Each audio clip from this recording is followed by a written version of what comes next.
Bonsoir à tous, je vous retrouve ce soir dans une nouvelle vidéo Booktube, c'est-à-dire une vidéo où je vous donne mon avis sur un livre. Moi j'aime toujours avant présenter le livre, donc présenter le résumé et lire quelques pages du roman pour que vous puissiez un peu voir le style de celui-ci. Et je vous donnerai ensuite mon avis. Je fais une vidéo de Booktube tous les lundis, donc je vous listerai en barre d'informations et commentaires épinglés. Et quelque part, il doit y avoir le i qui apparaît avec ma playlist d'avis de romans, ainsi que quelques-unes des vidéos précédentes que j'ai fait sur ce thème-là. Aujourd'hui, on se retrouve pour un roman appelé La mélancolie du kangourou de Laure Manel, qui est donc une autrice et un roman. Alors qu'il s'apprête à vivre le plus beau moment de sa vie, avec la naissance de sa fille, Antoine est confronté au plus horrible des drames, la mort de sa femme durant l'accouchement. Anéanti par la perte de celle qu'il aimait plus que tout, Antoine a du mal à créer du lien avec son bébé, jusqu'à ce qu'il embauche Rose, une pétillante jeune femme à l'irrépressible joie de vivre, pour s'occuper du nourrisson. Parviendra-t-elle à aider Antoine à se relever comme père et à se reconstruire? Il n'est jamais trop tard pour réapprendre à aimer. Le résumé, rien à dire pour une. Allez, on va tester. Prologue. Le sourire esquissé sur ses lèvres 1 heure plus tôt ne l'a pas quitté. Elle griffonne dans son carnet de croquis. Les dessins se succèdent, autant de variations sur un même thème. Les bébés qui pourraient les porter n'ont ni visage, ni bras, ni jambes, mais elle les imagine joufflus et rieurs, avec des pieds à croquer.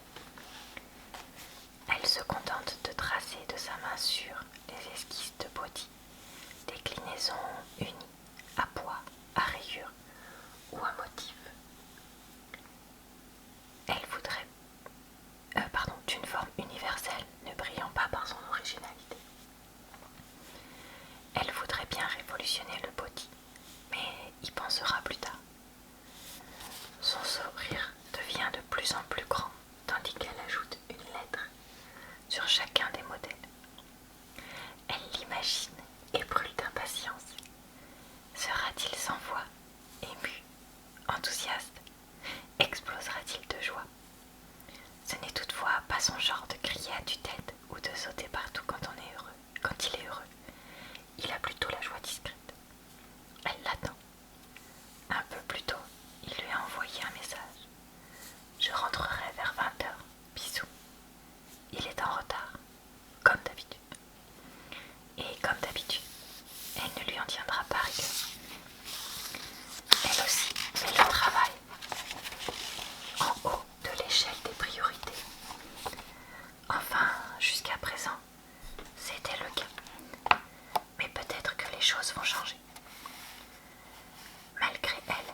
changer leur position. C'est comme au Scrabble, rit-il. Il lui demande la première lettre, B, et le nombre de mots, 2. Au bout d'un moment, il jubile, sous les yeux bientôt 3. C'est sympa comme idée, mais tu crois vraiment que ça va intéresser? Enfin, je veux dire, Raph, c'est quoi le concept? Parce que si c'est pour annoncer la grossesse à un futur papa, il faudrait peut-être juste écrire bientôt 3 sur un seul body, non? Tu crois que les gens vont vouloir s'amuser à acheter, voyons? Il compte sur ses doigts. 12 body, 9 mois avant la naissance. Juste pour comprendre, pour faire comprendre qu'ils vont être parents. Elle reste sans voix. Il n'a rien compris. Un vrai fiasco. Tu as raison, Antoine. Évidemment, c'était un jeu personnalisé. Je ne ferai qu'un body pour les clients. Mais toi, je pensais que tu n'étais pas un client. Comme les autres. Il la scrute sans comprendre vraiment. Mais l'incompréhension et la déception qu'il lit dans les yeux de sa femme le font enfin réagir. Non, déjà, bientôt 3, c'est nous. Elle sourit en guise de réponse. Il ouvre les bras pour qu'elle s'y précipite et répète déjà si vite. C'est pas possible. Il la serre dans ses bras, fort, si fort qu'elle rit, et il la recouvre de baisers. Même si son jeu n'a pas été une réussite, elle est heureuse. Alors tellement voilà pour la lecture. Je vais maintenant donc vous donner mon avis sur ce roman. Alors c'est un roman que j'ai bien aimé, sauf la fin. Je l'ai lu très vite parce que je ne sais pas si vous avez remarqué avec ma lecture des 3 petites premières pages, le ton de l'auteur est très, je vais pas dire incisif, mais je sais pas comment dire, captivant, voilà, captivant, parce que ça m'a complètement absorbé dans l'histoire. En quelques pages, j'étais accro. Je voulais tout savoir sur l'histoire. Je voulais savoir ce qu'allait arriver à Ravel, pourquoi elle allait voilà, mourir comme c'est annoncé dans le résumé. Qu'est-ce qui allait se passer pour Antoine? Qui est Rose? D'où est-ce qu'elle arrive? Enfin voilà, j'étais... franchement, j'ai dû lire mais peut-être 50 pages d'une traite sans lever les yeux. Que j'ai été complètement captivée par le style de cet auteur. J'ai trouvé le thème extrêmement original. Le côté disparition de la maman comme ça, et pas du papa pour une fois, était très intéressant. J'ai trouvé que c'était bien de montrer à quel point c'était difficile pour lui. Cette disparition, de montrer à quel point il était dans une phase de deuil et de dépression combinée. De montrer que, non, c'est pas pouf, en claquant des doigts que ça disparaît. Ça, c'était vraiment, vraiment très bien.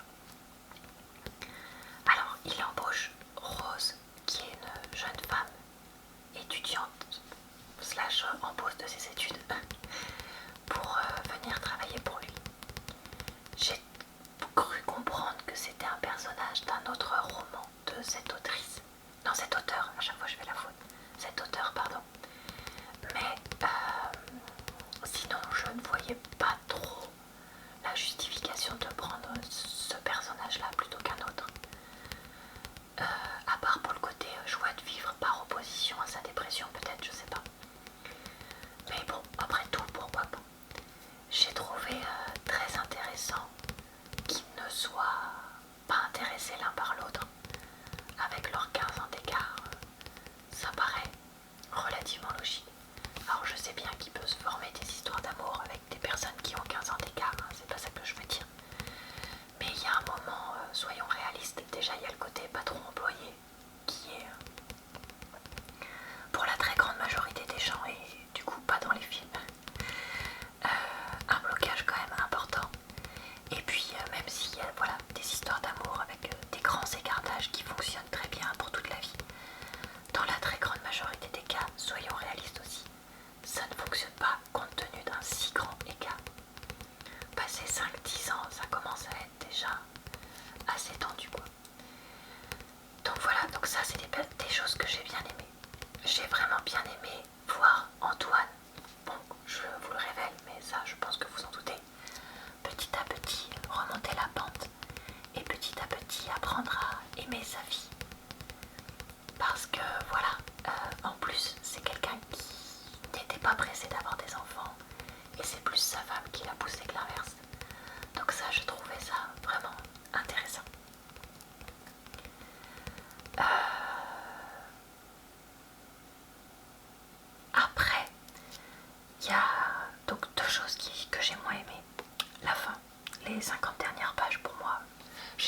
n'existait pas. Et voilà, c'est tout. Le personnage de Julian, je pense qu'on dit ça comme ça, qui est l'amoureux de Rose.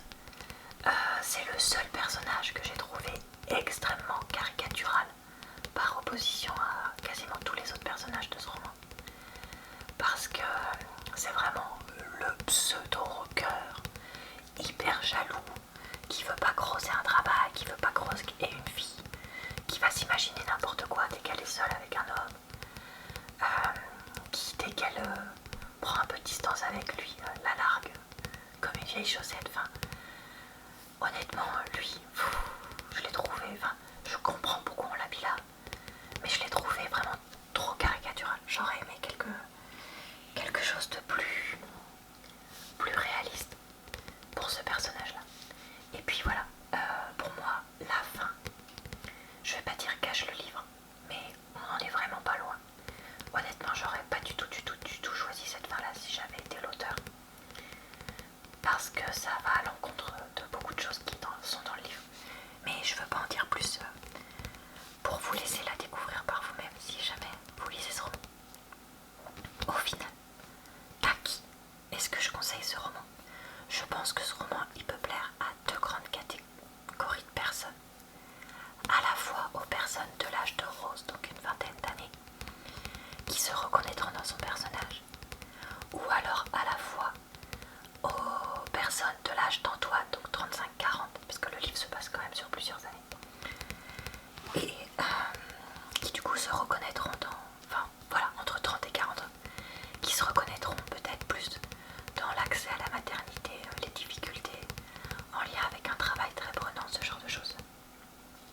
Après, ça pourrait éventuellement plaire à ceux qui sont proches du troisième personnage du livre, c'est-à-dire la maman d'Antoine qui vient aider son fils suite à la perte qu'il a subie.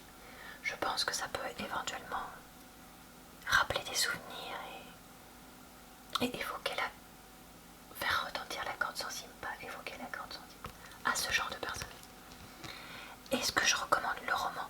Oui, malgré sa fin. Est-ce que je vais essayer de trouver d'autres romans de cet auteur? Oui, parce que franchement, son style m'a vraiment beaucoup intriguée. Donc j'aimerais bien faire le test avec autre chose. Voilà, j'espère que mon avis vous a intéressé et que le livre vous plaira peut-être à vous aussi. Si vous l'avez lu, et surtout, comme toujours, n'hésitez pas à me donner votre avis en commentaire parce que ça m'intéresse fortement. Je vous retrouve lundi prochain pour une nouvelle vidéo BookTube et vendredi pour une vidéo de lecture puisque tous les vendredis je lis Jane Eyre en ce moment avec vous. Je vous souhaite une bonne soirée, une bonne nuit ou une bonne journée. Je vous retrouve tous les jours sur ma chaîne à 18 h et pour Jane Eyre c'est 20 h le vendredi. Donc je vous dis à très bientôt dans une prochaine vidéo.